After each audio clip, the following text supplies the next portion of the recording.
Boa tarde, meus alunos, meus amigos. No vídeo de hoje eu vou corrigir com vocês todas as questões aplicadas que caíram na prova da OAB, no 40º exame de ordem, ocorrido agora, domingo passado. O objetivo aqui não é apontar aqui de forma inédita o gabarito correto, nada disso. O gabarito foi disponibilizado pela própria FGV no dia, logo após, no final do dia do exame, então não há nenhuma novidade nisso. Mas eu quero trazer para vocês aqui um comentário mais profundo, falando de maneira objetiva, mas específica, sobre cada uma das questões, o porquê que aquele gabarito está correto, o porquê as outras alternativas estão corretas, se há possibilidade de recurso em alguma questão, tudo isso aqui. Então esse vídeo é para você que fez a prova e quer tirar alguma dúvida, para você que não fez a prova e quer aprender, entender, saber como funciona a prova da OAB, qual é o nível. Inclusive, falando de nível, eu quero dizer para vocês que eu achei a prova da OAB mediana nas questões de direito penal.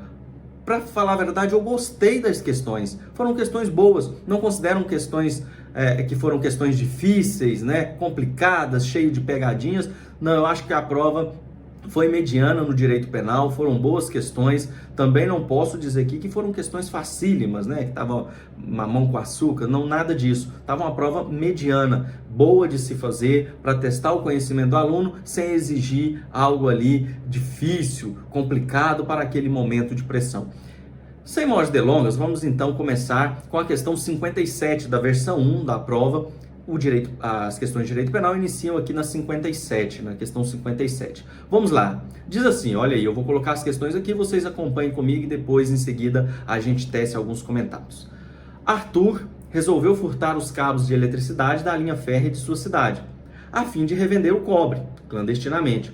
Contudo, após iniciar o corte para retirar os fios de cobre, foi surpreendido pelo trem, que o atropelou, vindo a sofrer a amputação dos membros inferiores. Arthur foi denunciado como incurso nas penas do delito de furto. Sobre o caso, assinale a alternativa que apresenta a linha de defesa correta. Qual era a alternativa correta aqui? A letra A nessa versão aqui, que diz assim, deve ser reconhecida a tentativa com a correspondente diminuição de pena, já que o delito não chegou a se consumar. Ok, foi isso que ocorreu. Veja que a questão diz que ele começou a cortar os fios. Olha, após iniciar o corte para retirar, ele iniciou, já estava cortando os fios para subtrair. O crime de furto não é subtrair para si ou para outro em coisa alheia móvel, nos termos do artigo 155 do Código Penal. Então ele iniciou a prática desse crime. E a tentativa ocorre quando a pessoa inicia os atos de execução e estes não terminam, o crime não se consuma por circunstâncias alheias, fora, além da vontade do agente. Foi o que aconteceu, só não se consumou porque ele foi atropelado, ele foi surpreendido, ele teve as pernas ali amputadas, circunstâncias alheias à sua vontade. E aí, nos termos do artigo 14 do Código Penal, salvo disposição em contrário, aplica-se à tentativa a mesma pena do crime consumado, diminuída essa pena de 1 a 2 terços. Então é o que fala a questão. A questão deixou claro que o crime começou, que ele não conseguiu terminar, falou da diminuição de pena, então está correto, deve ser reconhecida a tentativa, questão tranquila. A letra B fala de reduzir em razão de arrependimento posterior. Ele não se arrependeu, O enunciado não fala de arrependimento posterior hora nenhuma. A letra C, Arthur deve ser absolvido, pois está diante de crime impossível, por absoluta ineficácia do meio. Não era crime impossível, ele começou a praticar o crime, ele iniciou a execução. E aí, ele inclusive poderia, não se sabe as circunstâncias, mas poderia ter continuado, poderia ter executado de forma total o crime. Não era absolutamente impossível praticar esse crime. Pelo contrário, ele inclusive iniciou a prática desse crime. E a letra D diz que Arthur pode ser beneficiado com perdão judicial diante do sofrimento que lhe foi imposto pelas consequências do delito. Não pode. Por quê? O perdão judicial, ele é possível de ser aplicado em alguns crimes, mas lá no artigo 107 do Código Penal, quando ele diz sobre as circunstâncias que extinguem a punibilidade, o perdão judicial é uma delas, mas lá fala o perdão judicial, nos casos previstos em lei. Não há previsão em lei de perdão judicial no crime de furto. O perdão judicial existe, por exemplo, nos termos do parágrafo 5º, se não me falha a memória, do artigo 121, no homicídio culposo. É possível a aplicação do perdão judicial quando as consequências do delito, né, atingem um agente de forma tão grave, tão grande, que a sanção penal se torna desnecessária. Esse é o perdão judicial. Não é aplicável no furto, nós não temos previsão legal. Então, letra A é o gabarito correto, foi o gabarito que a banca deu e é a resposta correta para essa questão. Vamos agora para a próxima questão. Questão 58, diz assim: Júlio desferiu um tapa no rosto de Jacinto, que foi projetado contra um poste que havia um fio de alta tensão exposto. Algo que não foi previsto, nem poderia ser imaginado por Júlio, pois já era noite e havia pouca iluminação. Jacinto recebeu uma forte descarga elétrica, que foi causa suficiente de sua morte. Sobre a responsabilidade de Júlio pelo resultado morte, assinale a alternativa correta. A letra A diz assim: Júlio deve responder pelo homicídio doloso de Jacinto. Nesse caso aí, gente, a gente já descarta, né? Já pode descartar, porque o enunciado foi bem claro. Ele deu um tapa no rosto. Quem quer matar outra pessoa, não dá um tapa no rosto. Ninguém mata alguém com um tapa no rosto. Não havia, então, dolo. A atitude dele não foi dolosa no sentido de matar. E aí, continuando, tendo em vista que o resultado morte não teria ocorrido se não fosse agressão dolosa. Não, está errado, né? Muito embora o tapa esteja envolvido aí nesse evento, ele não foi a causa suficiente da morte. A causa suficiente da morte foi o choque. Então a gente elimina aí. Aqui essa questão trata sobre com causa. Nós temos causa e temos com causa. Aqui é com causa. Nós temos uma com causa aqui relativamente independente. Vamos ver, e nesse caso aí ela rompe com o nexo causal, bastava que você lembrasse disso aí. Letra B, a descarga elétrica é uma concausa superveniente relativamente independente, que por si só produziu o resultado morte, devendo Júlio responder por lesão corporal. Olha, essa é a resposta correta. É a letra B, é uma concausa superveniente relativamente independente. E essas causas, na teoria das concausas, né, nós temos causas concomitante, superveniente. Nesse caso aí, vocês sabem que a superveniente relativamente independente, eu falo nas minhas aulas, ela exclui, ela rompe o nexo causal. E a pessoa responde pelos atos que ela efetivamente praticou. E ao dar o tapa, ele praticou ali uma lesão corporal. Ok, fica nisso aí. Por quê? Porque foi outra causa suficiente da morte. Nós tivemos aí teoria da concausa caindo na prova, então foi o choque. E vejam só, aqui não é o mesmo exemplo daquela pessoa, né, que empurra a outra, ela cai, bate a cabeça no chão e morre. Não é isso aqui. Você empurrar alguém ali pode ser uma lesão corporal seguida de morte, pode ser até um dolo eventual, depender do local que se empurra a pessoa. Mas veja que aqui, ele deu um tapa. Com o tapa a pessoa encostou no poste, mas nesse poste era à noite, ninguém sabia que tinha um fio lá e tomou um choque. Então rompeu o nexo causal, rompeu. Então letra B aqui. Vamos ver a letra C. Júlio agiu com dolo no delito antecedente, culpa no consequente, devendo responder por delito pré-ter-doloso de lesão corporal seguida de morte. Acabei de falar aqui com vocês, né, sem ler. Não, é totalmente diferente. Se eu dou um soco em alguém, essa pessoa desmaia, cai, bate a cabeça no meio-fio, no chão e venha a morrer, posso responder, a depender das circunstâncias, muito provavelmente, sim, por lesão corporal seguida de morte, porque eu agi com dolo, quando eu dei um murro, o soco em alguém, e com culpa, foi culpa minha, né? A pessoa ter caído ali, batido a cabeça no meio-fio, eu não quis o resultado morte, mas aconteceu por uma falha no dever de cuidado objetivo meu. Não é o caso aqui, o exemplo é totalmente diferente. Letra D. A descarga elétrica pode ser imputada a Júlio, ante a violação objetiva de um dever de cuidado, devendo Júlio ser responsabilizado por homicídio culposo. Não.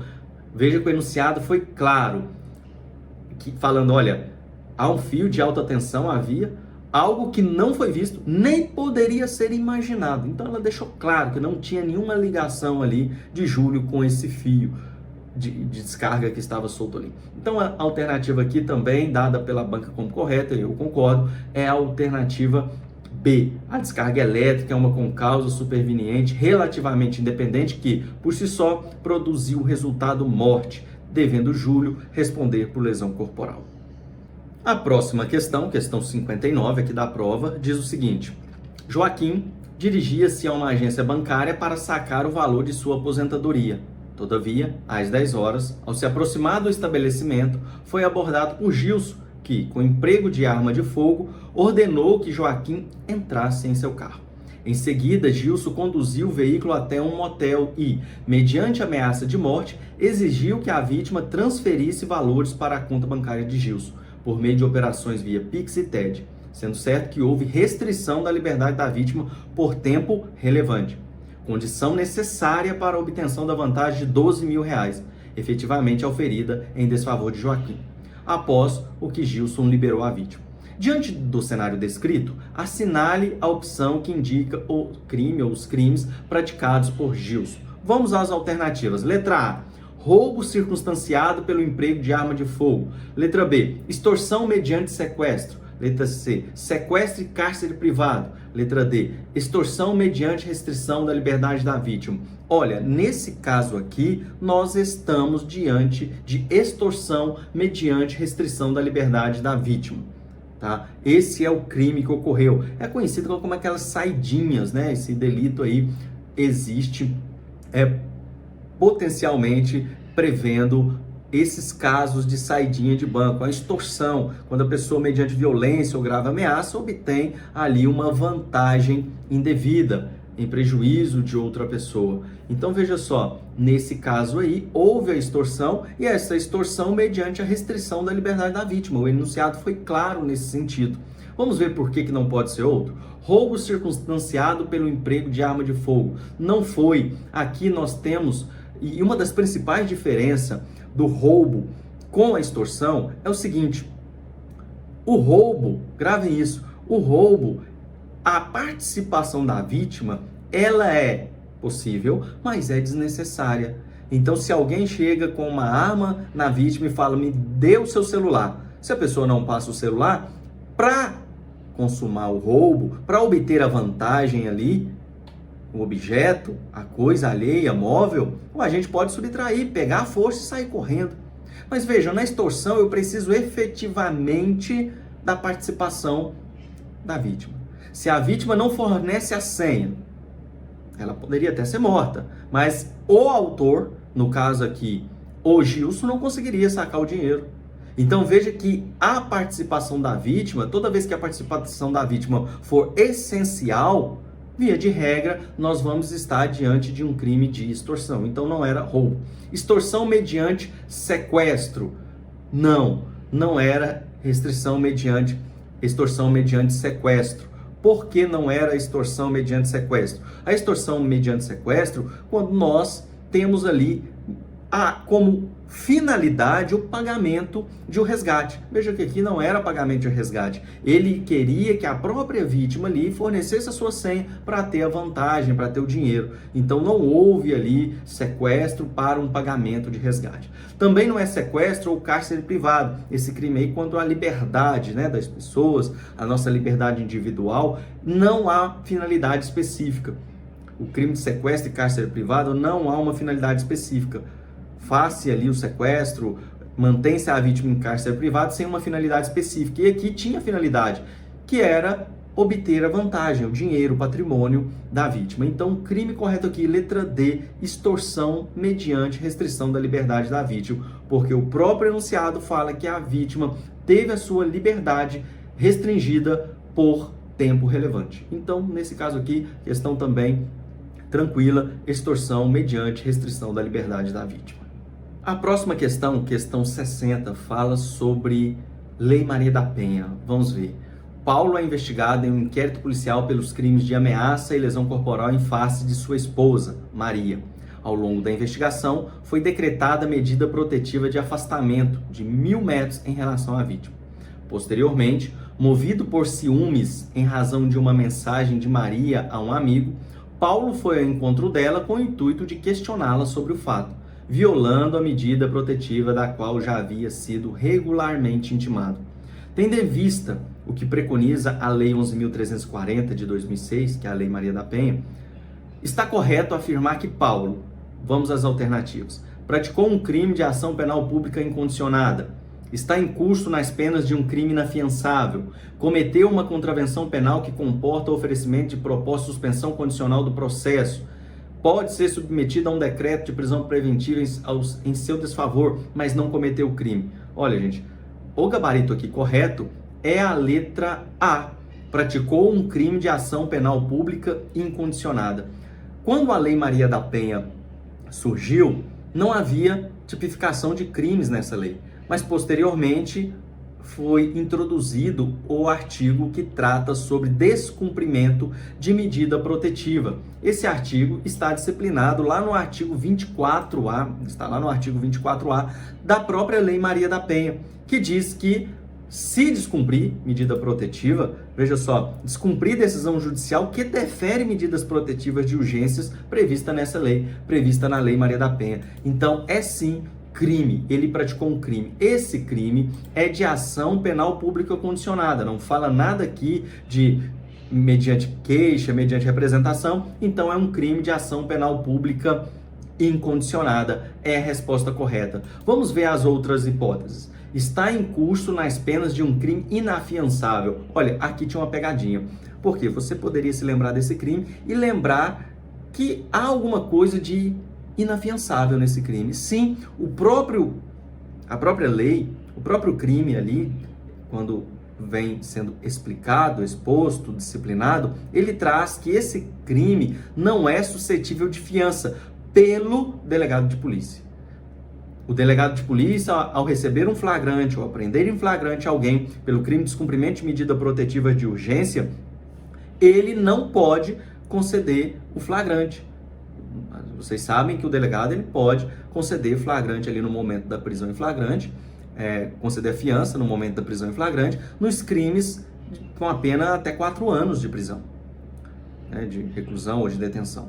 Nesse caso aqui, a pena é menor que 4 anos, mas o crime traz expressamente, a lei traz expressamente que o delegado não. Traz expressamente que apenas a autoridade judicial, ou seja, apenas o juiz, poderá conceder a fiança. Então aqui tinha uma pegadinha, fala que ele é inafiançável. Não, não é inafiançável. Ele só não pode ser concedido fiança no momento do flagrante pela autoridade policial, pelo delegado, mas pode pela autoridade judicial. Apenas ela pode, apenas o juiz. Então não é um crime inafiançável.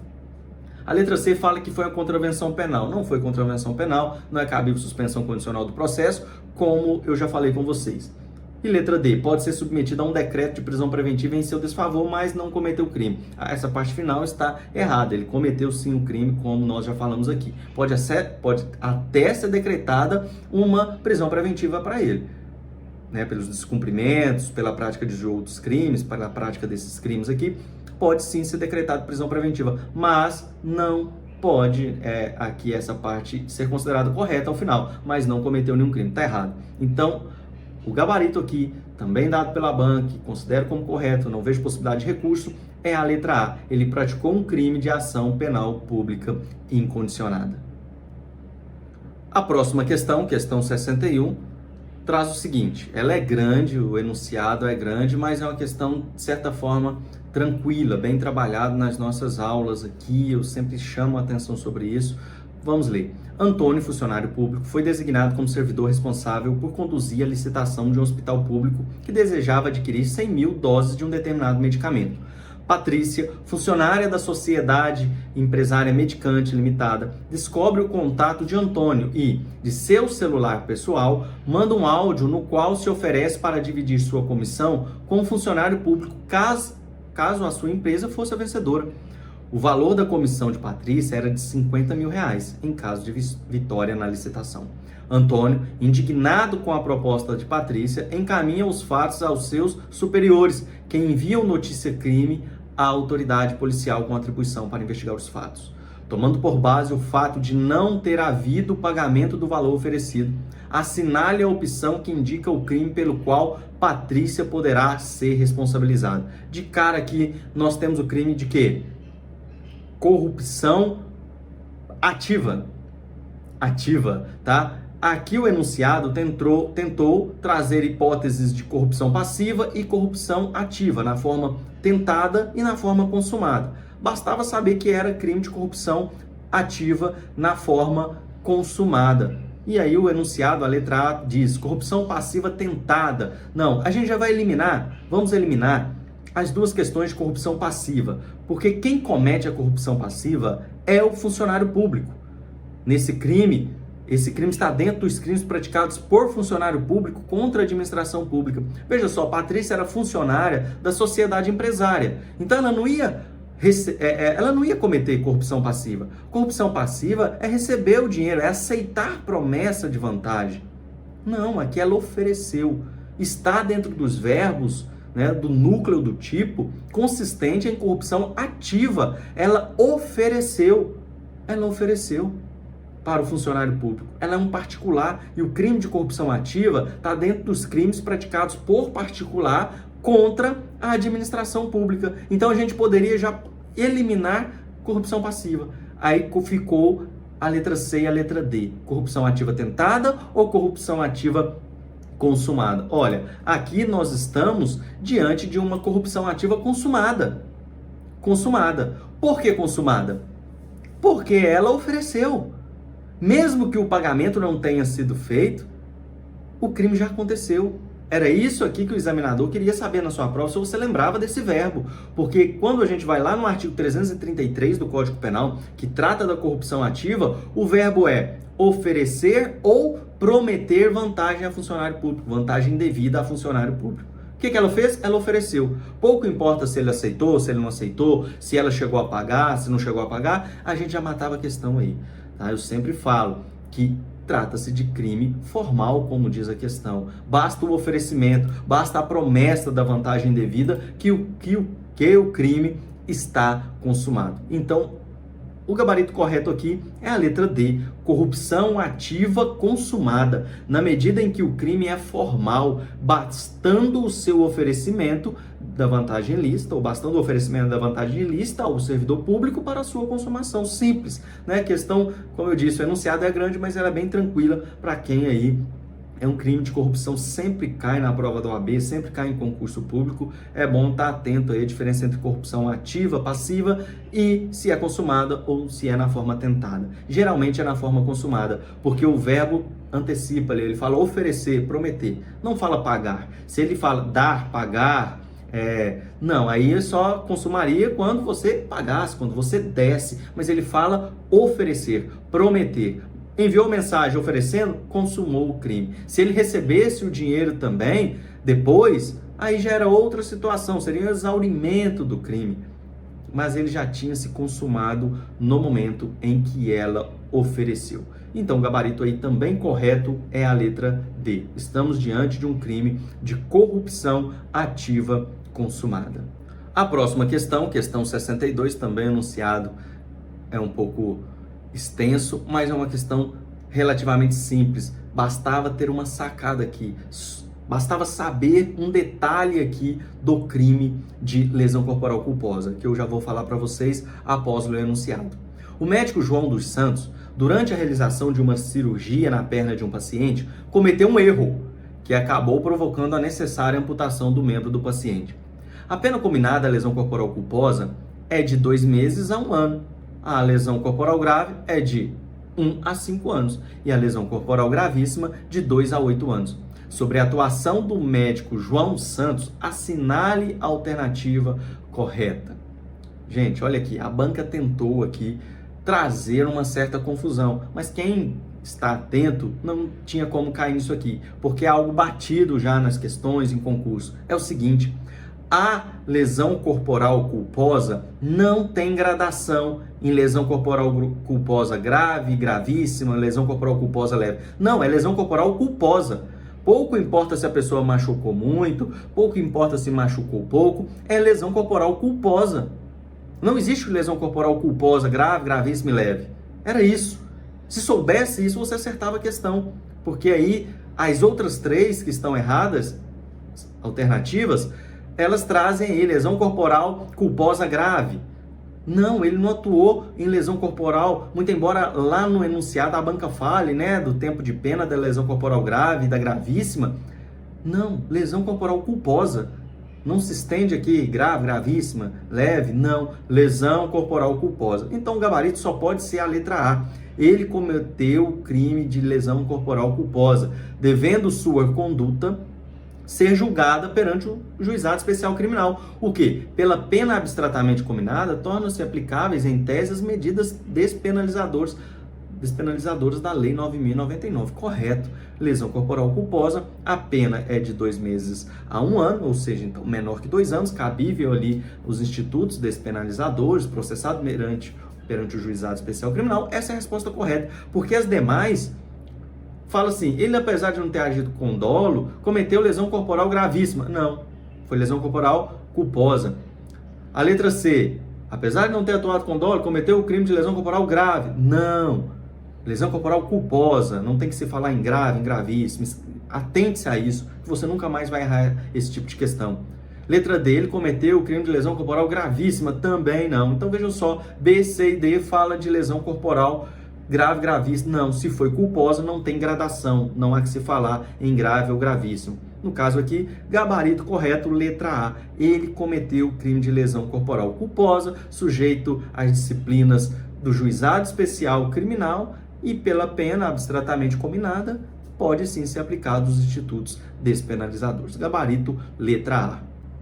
Portanto, pessoal, estão aí as questões da OAB de Direito Penal que caiu no último exame. Como vocês viram, são questões medianas, não foram questões muito difíceis, também não estavam tão fácil assim, mas estava mediano, estava uma prova boa de fazer. Espero que quem fez tenha ido bem em Direito Penal. São questões que eu trabalho aqui, trabalho no Instagram, trabalho em vídeos no YouTube. Já postei sobre isso, já postei aulas sobre algumas questões que caíram aqui. Na faculdade, os meus alunos me mandaram, mas olha, lembrei da sua aula em diversos. Todas essas questões aqui eu já falei em sala de aula também, na faculdade, e trago aqui para vocês. Qualquer dúvida pode comentar aqui, se você não concorda com o gabarito, se você ficou em dúvida ainda sobre alguma questão, comente aqui, fale nos comentários que eu te respondo sim, tá? E se você tem dúvida sobre a prova da OAB, sobre concurso público, pode comentar aqui que eu dou um jeito de te responder. Vou tentar, tá? Apesar da correria, pode deixar que eu tento sempre responder aos meus alunos, aos meus seguidores. Um grande abraço para vocês, até a próxima, até o próximo vídeo, pessoal.